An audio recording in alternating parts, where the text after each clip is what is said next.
ये दास्तान बिहार के छोटे से गांव मकहर की है।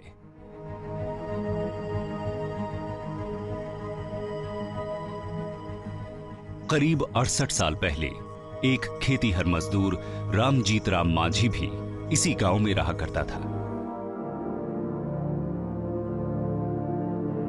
मुसहर जाति से संबंध रखने वाले रामजीत मांझी की जिंदगी भी उसके मुसहर समाज से जुदा नहीं थी। मिट्टी की दीवारों से बनी घास फूस के छप्पर वाली रामजीत की ऐसी ही कोठरी सुअरों के लिए निवास स्थान का काम भी करती थी। दरअसल बिहार के मगध इलाके में मुसहर समुदाय की जिंदगी इस कदर बदहाल रही है कि जिसकी कल्पना भी आपके रोंगटे खड़े करने के लिए काफी है। खेत खलिहान में मजदूरी करने वाले इस मुसहर को भुइया कहकर भी पुकारा जाता है, लेकिन चूहों को उनके बिल से पकड़कर उनका मांस खाने की वजह से इस समाज का नाम मुसहर पड़ा है। शराब और ताड़ी की दुर्गंध से महकते ऐसे ही मुसहर टोली में करीब 68 साल पहले एक बंधुआ मजदूर के घर एक बच्चे का जन्म हुआ था। खेतों में बंधुआ मजदूरी करने वाला वो बच्चा वक्त को जीतकर बन गया मुख्यमंत्री जीतन राम मांझी।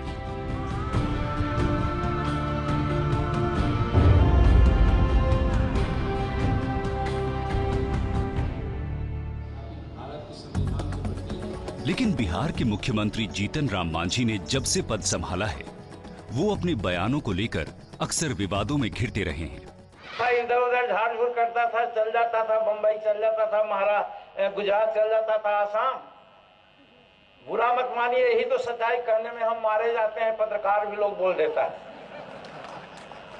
कि चल जाते थे वहां। जवान आदमी आप हैं, साल भर आते थे तो आपकी पत्नी यहाँ घर पर क्या करती थी? सोचने की बात है। व्यक्ति विशेष में आज हम आपको ले चलेंगे जीतन राम मांझी की उस दुनिया में जहां बरसों से चूहे खाकर लोग करते रहे हैं गुजारा। साथ ही आपको ये भी बताएंगे कि कैसे जीतन राम मांझी की जिंदगी का चमका था सितारा। और पड़ताल इस बात की भी होगी कि मुख्यमंत्री मांझी आखिर क्यों खोल रहे हैं विवादों का पिटारा। नीतीश कुमार इतना अच्छा काम किए हुए हैं, पता नहीं आज क्यों भीष्म पितामह के रूप में आज मुंह बंद किए हुए हैं। और आप देखा है महाभारत में कि जिसमें भीष्म पितामह में द्रौपदी का चिरहरण देखा और सारी बात देखा, लेकिन बोला नहीं तो क्या हुआ? महाभारत हुआ। आज माननीय नीतीश कुमार जी को भीष्म पितामह नहीं बनना चाहिए था।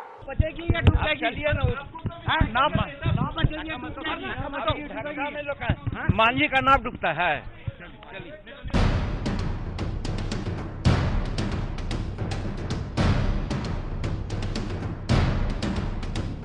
जब अंतिम प्रक्रिया चल रही थी तो जब गए शरद यादव जी कि आपको प्रपोज करना है नीतीश जी का नाम, तो हम कहा क्यों प्रपोज करेंगे, सो हमको बताइए।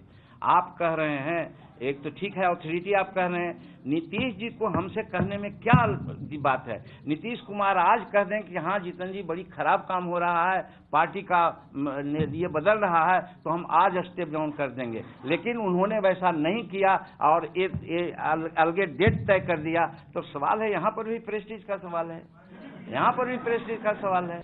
बिहार के मुख्यमंत्री जीतन राम मांझी और नीतीश कुमार के बीच आर पार की जंग छिड़ी हुई है। एक तरफ मांझी की ही पार्टी जनता दल यूनाइटेड ने उनको उनके पद से हटाकर नीतीश कुमार को नया विधान दल का नेता चुन लिया है, तो मांझी ने भी पलटवार करते हुए नया सियासी दांव खेला है। हम तो असेंबली आहूत कर दिया है, बजट सेशन 20 फरवरी से शुरू है और 20 तारीख को ही हम विश्वास मत प्राप्त करने के लिए अपना नोटिस भी दे दिया है। और उस दिन इन लोगों को क्या रखा हुआ है, 8 में और 6 में और 20 में क्या फर्क पड़ा हुआ है? 20 तारीख को वो हमको अगर उनका बहुमत था तो हमको अगर साबित कर देते तो हम रिजाइन कर देते, क्या दिक्कत की बात? बिहार के मुख्यमंत्री जीतन राम मांझी ने अपनी ही कैबिनेट के 2 मंत्रियों को बर्खास्त कर जेडीयू में छिड़ी जंग के क्लाइमेक्स की शुरुआत शुक्रवार को ही कर दी थी। शनिवार को नीतीश समर्थक 20 मंत्रियों ने इस्तीफा दे दिया था। अब 8 मंत्री मांझी के साथ हैं। मांझी फिलहाल दिल्ली में है और राज्यपाल का इंतजार पटना में हो रहा है। कल राज्यपाल महोदय पटना आ रहे हैं। श्री शरद यादव जी कल 130 विधायकों की लिस्ट सौंपेंगे, जिसमें रेस्पेक्टिव पार्टी के जो नेता हैं उनके हस्ताक्षर से युक्त पत्र भी होगा और हम किसी भी समय किसी भी क्षण 130 विधायकों की परेड कराने के लिए तैयार हैं। जनता दल यूनाइटेड ने राज्यपाल केशरीनाथ त्रिपाठी से जीतन राम मांझी को बर्खास्त करने की मांग की है। इस पूरे मामले में जेडीयू के 97, आरजेडी के 24 और कांग्रेस के 5 विधायक नीतीश कुमार के साथ नजर आ रहे हैं। वहीं जीतन राम मांझी का दावा है कि वो अपनी सरकार का विश्वास मत हासिल सदन में कर लेंगे। जेडीयू का आरोप है कि मांझी बीजेपी के इशारे पर ही संकट खड़ा कर रहे हैं। संकट इसीलिए पैदा हो गया कि बीजेपी से हाथ मिलाए हुए थे, जिसका प्रमाण है कि पार्टी की लेजिस्लेटिव पार्टी की मीटिंग के 1 घंटे बाद ही भारतीय जनता पार्टी ने उनको समर्थन दे दिया और भारतीय जनता पार्टी ने विधानसभा भंग करने की मांग उठा दी। इसका मतलब ये गठजोड़ लंबा चल रहा था। सपोर्ट लेंगे, अगर जरूरत पड़ेगी आरजेडी और कांग्रेस जो है वो नीतीश कुमार जी के जो सहयोगी उनके साथ मिलकर आज स्पीकर के पास मिले थे। क्या आप बीजेपी से सपोर्ट लेंगे? फ्लोर पर जो भी हमको समर्थन देंगे उनका समर्थन लेने में हमको कोई हिच नहीं होगी। दरअसल पिछले लोकसभा चुनाव में जनता दल यूनाइटेड का बिहार में प्रदर्शन बेहद खराब रहा था। उसे सिर्फ 2 ही लोकसभा सीटें जीतने में कामयाबी मिली थी।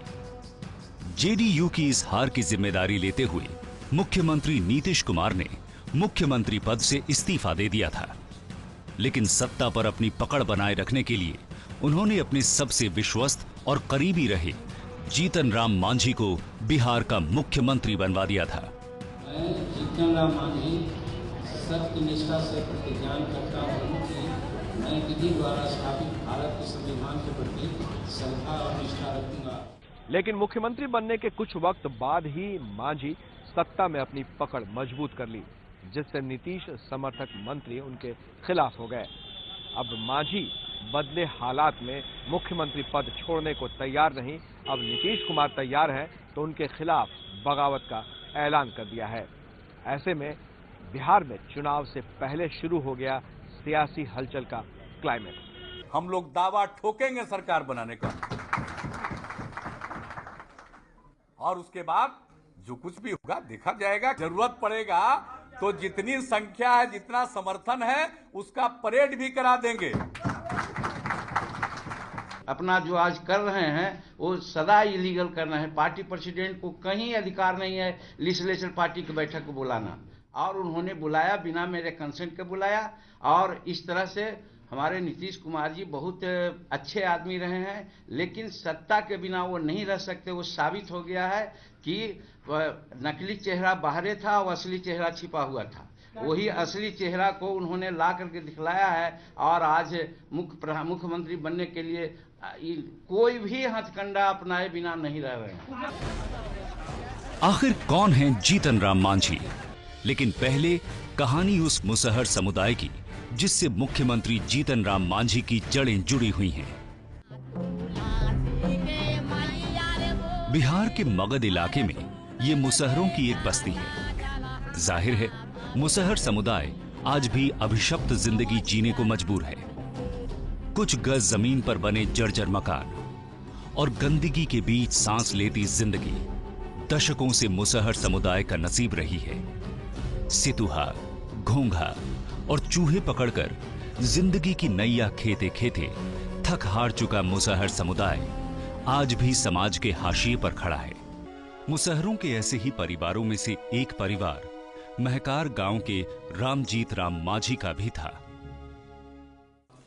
हमारे ग्रैंडफादर भी मजदूर थे और स्वाभाविक है कि फादर का जो बच्चा होता है वो भी मजदूर बना।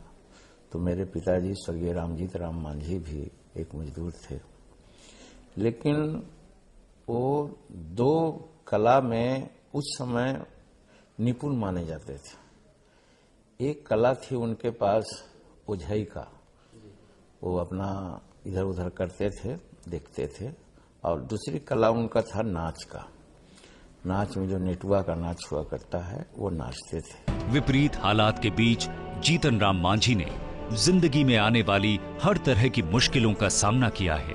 मुख्यमंत्री मांझी के संघर्ष की ये दास्तान खेतों में बंधुआ मजदूरी के चक्रव्यूह से निकलकर गांव के इन खस्ता हाल स्कूलों की खाक छानते हुए गया के इस डिग्री कॉलेज तक जा पहुंचती है। मुख्यमंत्री जीतन राम मांझी ने गया के इसी कॉलेज से ग्रेजुएशन की पढ़ाई पूरी की है। एक आशा चरण नाम की लड़की थी, वो कौन केसरवानी थे, उनकी बेटी थी, वो नहीं LRDC थे, BN चरण या क्या, उन्हीं की बेटी थी। तो वो बहुत हमसे इस ईयर से बहुत अट्रैक्ट हुई और हमसे वही कही वो कि से हमारे पिताजी आपसे मिलना चाहते हैं। तो हम मिले उनसे, तो कहीं कि बेटा ऐसी चीज है कि तुम अपना नोट लिखते हो, नोट तुम आशा को दिया करना और इसके एवज में हम तुमको 10-20-50 रुपया दिया करेंगे। अब जो कहिए, लड़की के प्रति आकर्षण या पैसा के प्रति आकर्षण, हम पूरा मेहनत किया और जो फर्स्ट कॉपी होता था हम आशा को दे देते थे। यही मेरी पढ़ाई का सिलसिला चला। ये बात 1968 की है, जब जीतन राम मांझी की जिंदगी ने एक बार फिर उस वक्त यू टर्न मारा जब बिहार में अकाल के हालात पैदा हो गए थे। खेतों में मजदूरी करके पेट पालने वाले जीतन राम मांझी के पिता को जब अकाल के चलते मजदूरी मिलनी बंद हो गई तो मजबूरी में जीतन राम मांझी को अपने ख्वाब से समझौता करना पड़ा और राजनीति में जाने के ख्याल को दिल से निकालकर मांझी ने क्लर्क की एक मामूली सी नौकरी से समझौता कर लिया। पोस्ट एंड टेलीग्राफ ऑफिस में 13 साल तक नौकरी करने के बाद एक दिन अचानक जीतन राम मांझी ने अपने पद से इस्तीफा दे दिया। दरअसल कॉलेज के दिनों से ही कांग्रेस की राजनीति में सक्रिय रहने वाले जीतन राम मांझी को 1980 के विधानसभा चुनाव में टिकट मिलने की पूरी उम्मीद थी। जीतन राम मांझी ने 1980 में कांग्रेस की टिकट पर पहली बार चुनाव लड़ा था। गया जिले के फतेहपुर विधानसभा सीट से मांझी ये चुनाव जीत भी गए और 3 साल बाद चंद्रशेखर की सरकार में राज्य मंत्री भी बनाए गए थे। 90 के दशक में बिंदेश्वरी दुबे, सत्येंद्र नारायण सिन्हा और जगन्नाथ मिश्र एक के बाद एक बिहार के मुख्यमंत्री बने, लेकिन मुख्यमंत्री बदलने के बावजूद जीतन राम मांझी का कांग्रेस सरकार में मंत्री पद 7 सालों तक सलामत ही रहा। लेकिन जीतन राम मांझी ने उस वक्त कांग्रेस पार्टी छोड़ दी जब 1995 के विधानसभा चुनाव में उन्हें टिकट नहीं मिला था। कांग्रेस से निकलकर वो लालू प्रसाद यादव के जनता दल में शामिल हो गए और जब नीतीश कुमार ने लालू प्रसाद यादव से अलग होकर जनता दल यूनाइटेड यानी JDU बनाया तो जीतन राम मांझी ने नीतीश कुमार का दामन थाम लिया था। फॉर्मूला सबका है, तो उसी जीतन मांझी गरीब है, महादलित है, हर जगह तो जो पाता है एक ठोकर लगा देता है। तो लगावे भाई, हम लोग तो बचपने से साथे आए हैं, ठोकर कितना ठोकर मारिएगा, और ठोकर मारते मारते मुख्यमंत्री हो गए, कहीं यही ठोकर में प्राइम मिनिस्टर न हो जाए। जीतन राम मांझी को बिहार का मुख्यमंत्री बनाकर नीतीश कुमार ने अपना मास्टर स्ट्रोक खेला था, लेकिन गुजरते वक्त के साथ उनका ये मास्टर स्ट्रोक उन्हीं के लिए मुसीबतें खड़ी करते नजर आ रहा है। ठोकर खाते खाते मुख्यमंत्री बनने का दावा करने वाले मांझी का राजनीतिक इतिहास गवाह है कि वो हमेशा जीत के साथ खड़े नजर आए हैं और इस बार भी जीतन राम मांझी की नजरें जीत के घोड़े पर ही गड़ी हुई हैं।